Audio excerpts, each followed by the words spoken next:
ತೋರಿಸುತ್ತಾ ಬರಬೇಕು.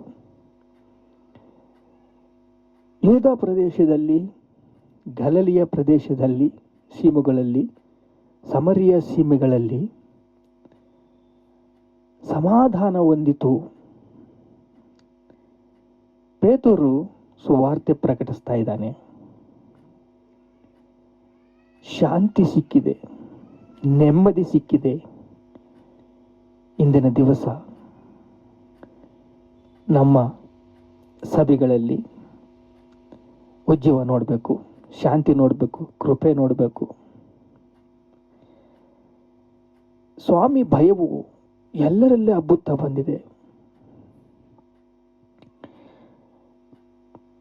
ಕುಟುಂಬ ವ್ಯವಹಾರ ಕ್ಷೇಮಾಭಿವೃದ್ಧಿ ಅಂದ್ರೆ ಏನು?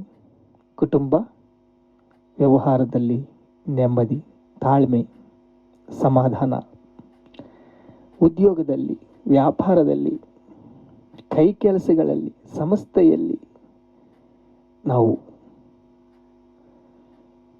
ಸಮಾಧಾನ ಹೊಂದಬೇಕು. ಶಾಂತಿ ನಮಗೆ ಇರಬೇಕು. ಪೀಸ್ಫುಲ್ ಮೈಂಡ್ ನಮಗೆ ಇದ್ರೆ ನಾವು ಸಂತೋಷ ಭರಿತವರಾಗಿರ್ತೀವಿ. ಸ್ವಾಮಿ ಭಯವು ನಮಗಿದ್ರೆ, ಯೇಸು ಕ್ರಿಸ್ತನಲ್ಲಿ ಭಯಭಕ್ತಿ ಉಳ್ಳವರಿದ್ರೆ ಸುತ್ತಲೂ ದೇವದೂತರು ದಂಡಿಳಿಸುವನು. ಕೀರ್ತನೆ 34 ಇರುತ್ತೆ ನೋಡ್ರಿ.